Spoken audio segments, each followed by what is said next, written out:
Oke, kawan-kawan semuanya, Assalamualaikum warahmatullahi wabarakatuh. Seperti biasa, gue balik lagi di channel YouTube ini. Oke, untuk kesempatan kali ini, gue masih ingin terus melanjutkan pembahasan terkait dengan dugaan ijazah aspal dari Mukidi Bahlul Peko, Sontoloyo ya. Yang kalau menurut gue pribadi, Mukidi ini memang termasuk orang yang tulul peko ya, sangat memalukan lah kalau kita lihat dalam konteks dalam konteks muamalah gitu ya sebagai manusia ya. Karena ketika Mukidi ini memiliki sebuah permasalahan ya berkaitan dengan personal pribadinya dia itu tidak menyelesaikan masalah itu dengan cara yang benar ya. Justru yang ada Mukidi ini malah menambah masalah yang baru ya. Padahal yang punya masalah itu dia pribadi, tapi dia menciptakan masalah yang baru ya. Kemudian disangkut pautkan dengan orang lain atau pihak lain. Nah, ini menurut gue di sinilah bentuk kerusakan yang paling parah dari kepribadian Mukidi ini. Jadi yang punya masalah dia ya, bukannya diselesaikan dengan cara yang benar, tapi malah apa? Malah menyalahkan pihak lain, ya menyalahkan pihak lain dengan cara apa? Melemparkan tuduhan-tuduhan yang nggak berdasar gitu loh.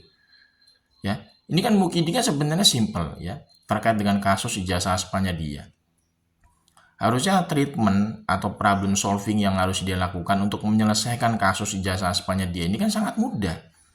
Cukup menunjukkan ijazah aslinya dia secara fisik ke hadapan publik, kemudian diuji secara forensik oleh lembaga independen. Kemudian apa dimasukkan ke lembaga peradilan supaya mendapatkan apa? Mendapatkan ketetapan hukum, ya. Jadi bisa dinyatakan asli itu lewat putusan pengadilan yang berkekuatan hukum tetap, ya kan? Setelah melalui namanya uji forensik secara independen. Nah, itu baru bisa masalah itu selesai, gitu loh. Tapi ini tidak terjadi, ya. Mukidi tidak mau menunjukkan ijazah aslinya secara fisik di hadapan publik. Ijazah aslinya dia secara fisik juga tidak pernah muncul ke pengadilan. Padahal Mukidi itu sudah digugat secara perdata sebanyak 3 kali. Di Pengadilan Negeri Surakarta oleh Dr. Muhammad Taufik, di Pengadilan Negeri Jakarta Pusat oleh tim TPUA, dan Pengadilan Negeri Sleman kemarin juga Mukidi digugat secara perdata, tapi ijazah aslinya dia secara fisik tidak pernah muncul dalam persidangan. Ya kan? Bagaimana mungkin ijazah aslinya Mukidi secara fisik itu bisa diuji forensik oleh lembaga independen? Kalau dia aja nggak bisa nunjukin ijazah aslinya secara fisik itu di hadapan publik maupun di pengadilan, ya kan? Ini jadi masalahnya Mukidi ini nggak mungkin selesai karena dia sendiri itu tidak menciptakan apa problem solving untuk menyelesaikan masalahnya dia pribadi. Justru yang jadi masalah baru adalah Mukidi ini malah melaporkan orang lain ke polisi dengan pasal-pasal aneh, pasal fitnah, pasal pencemaran. Padahal dasarnya aja ijazahnya dia itu secara sengketa hukum itu belum ada yang menyatakan ijazahnya dia asli ya secara putusan pengadilan yang berkekuatan hukum tetap atau inkrah sampai tingkat kasasi belum ada. Jadi bagaimana mungkin ijazahnya Mukidi ini bisa dianggap asli? Kemudian kalau Bang Rismo dan kawan-kawan ngatain ijazahnya diaspal, itu termasuk dalam fitnah. Itu kan ngawur gitu loh. Ya kan? Ini yang menurut gue udah nggak beres ini orang seperti Mukidi ini. Ya, dia tidak menyelesaikan masalahnya dengan cara yang benar, malah memunculkan masalah baru. Ya, contohnya ya, istilahnya si Mukidi ini jelas-jelas ya, bukan hanya ingin menjarain orang. Padahal ijazah aslinya dia itu belum dibuktikan lewat putusan pengadilan yang berkekuatan hukum tetap loh. Tapi dia juga menambah masalah baru yang lebih parah menurut gue ya. Dia melemparkan tuduhan ya, ada pihak lain ya, ada orang besar di balik isu ijazah aspalnya dia. Bahkan relawannya Muki di Peko itu ya, itu ada yang mengatakan bahwa yang menjadi sutradara atau dalang dari kasus ijazah aspalnya Mukidi ini adalah berasal dari Partai Biru ya. Jadi dengan secara langsung atau directnya gitu ya. Jadi Mukidi dan relawan-relawan penjilatnya ini sudah mengarahkan kepada dua hal ya yang menjadi sutradara atau isu ijazah aspalnya dia. Dia mengarahkan tuduhan itu kepada Partai Demokrat, Partai Biru. Kemudian orang besar itu bisa jadi dianggap adalah Pak SBY ya. Ini benar-benar luar biasa bobrok ini ya. Mukidi dan para relawan penjilatnya itu karena sudah menciptakan masalah baru dengan tuduhan-tuduhan fitnah seperti itu.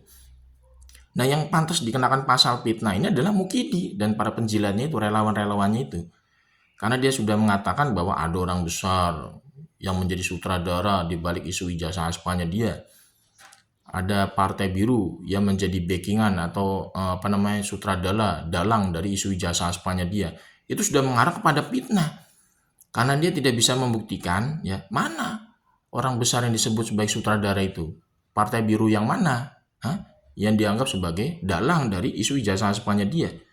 Sebenarnya secara eksplisit Mukidi dan para pendukungnya yang penjilat itu sudah menuduh dua hal sebagai dalang, sebagai sutradara ya terkait isu ijazah aspanya dia ini, yaitu Partai Demokrat dan Pak SBY. Harusnya Pak SBY ya sebenarnya kalau bisa lewat organ kepartean ya seperti apa namanya lembaga advokat hukum di Partai Demokrat itu bisa melaporkan Mukidi dan para penjilatnya itu ke polisi dengan pasal fitnah. Karena mereka itu sudah melemparkan tuduhan yang sangat apa? Sangat bobrok sekali, sangat buruk sekali. Karena menuduh ya seolah-olah Partai Biru itu adalah Partai Demokrat dan orang besar itu adalah Pak SBY yang menyebarkan fitnah terkait isu ijazah aspanya dia. Itu sudah masuk delik pidana itu. Jadi orang Demokrat itu bisa sebenarnya melaporkan Mukidi dan para penjilat komisarisnya itu ke polisi dengan pasal fitnah. Itu baru masuk. Jadi jangan sampai Mukidi ini dibiarkan begitu saja gitu ya. Melemparkan tuduhan ya, ocehan-ocehan yang boleh dibilang sangat bobrok sekali kualitasnya ya. Yang istilahnya bertujuan untuk mencari kambing hitam terkait dengan kasus ijazah aspanya dia yang sebenarnya adalah masalah personal pribadi dia sendiri, nggak ada hubungannya dengan orang lain ya. Jadi ini nggak bisa dibiarkan orang seperti Mukidi ini ya bisa bebas di proses hukum. Karena nanti bisa merembet apa? Ke pihak-pihak lain nanti dia. Yang jadi masalah pribadi, masalah ijazah aspanya dia sendiri, tapi dia malah melempar tuduhan itu ke orang lain yang dianggap sebagai sumber masalah. Dianggapnya katanya menjadi sutradara, dianggap menjadi dalang, dianggap menjadi apa namanya bohir gitu ya. Ini kan sebenarnya udah sangat serius tuduhannya gitu loh. Dan ini yang dimaksud dengan fitnah ini masuk ini pasalnya fitnah ini kalau Mukidi dan para pendukung penjilatnya itu dilaporkan dengan pasal fitnah ke kepolisian. Jadi jangan sampai nih ya Mukidi ini harusnya dibiarkan dalam apa proses hukum itu bisa lepas atau bisa bebas gitu ya. Ini memang harus ada yang namanya pergerakan masif juga sebenarnya dari orang-orang yang sudah dituduh oleh Mukidi ini untuk melaporkannya ke Wercok gitu ke polisi.